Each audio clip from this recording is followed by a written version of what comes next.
ang daan na to? Okay lang yun. Malamang yung kabilang direksyon ang pinili nilang daanan. Nakapagnakaw nga sila sa isang bangko.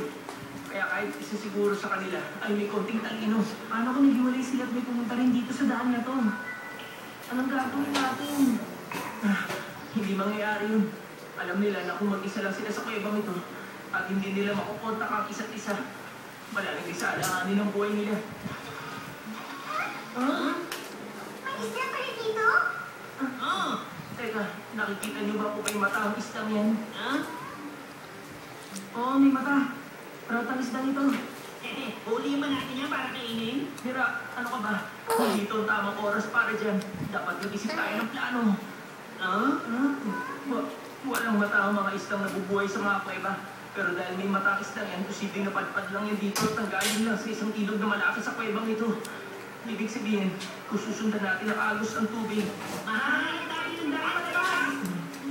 Ganun na nga. Ito, may kulot dito, hindi ba? Oo. Kung naiiwan niya dito na ikaw sila sa kuwebang ito, nasa na kaya sila? Pero, bakit sila dito? Hindi maganda ito. Kailangan natin magmadali sa paghanap. Sandali lang po. Ha? Madami po ako na-detect na nakaalam sa paligid.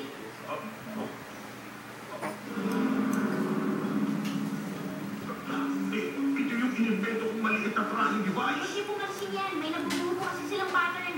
May nagbubuo pattern. Kung ililidus yung transmission area. Ito ay... emergency hotline. Hindi ka makanda lang. Dahil na to Loko mong bata yan. Mukhang naisahan nila tayo sa pagkakataong to.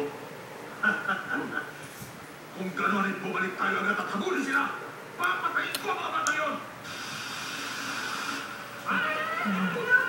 Bakit ganon? Kung gano'n, hindi tayo makakalabas sa lugar na to dahil dyan. Mukhang dyan sa fountain ng galing yung isda nakita lagi kanina. Ibig sabihin, hindi na tayo makakalis dito. Gusto mo matay tayo? Hindi tayo dapat mawala ng pag-asa. Tingnan niyo ito. May mga lumalabas na ugat dito sa taas. Patunay lang yan na malapit na dito yung lupa. Kaya malamang nasa paligid na yung lagusan. Pero wala naman ako nakikitang daanan dito eh. Itlog yan Meron palang itlog na ganyan kalaki. Nagkakamali ka, Genta. Hindi naman yung totoong itlog eh. Bato lang yun ang hugis itlog at nakapatong sa isa pang bato. Akala ko pa naman totoo na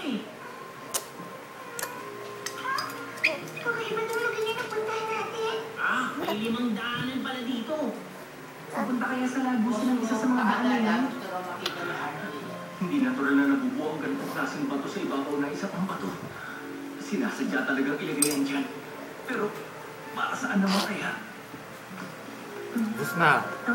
Tingnan nyo. May mga nakakupit sa bato. Ano kaya sinasabi dito?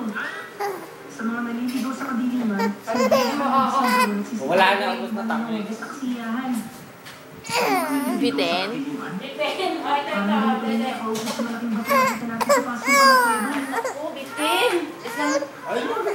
Dalawang kutsarita na yun eh.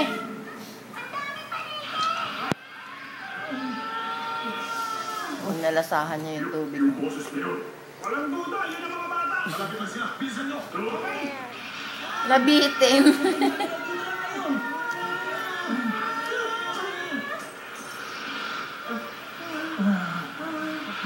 Mga insekto at pulis. Mamaya ka ng 11, Dede.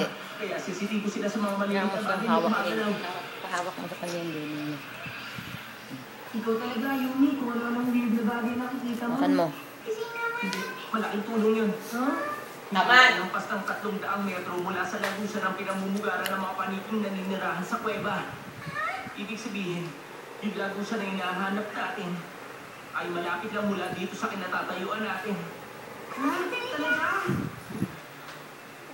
Ang problema nga lang, hindi namin alam kung alin sa 5 daanan na ito papunta sa labas ng kuweba. Kung tama ang naiisip ko, yun ang landas ng dragon. Pero, asaan? Lumalabo ng paningin ko.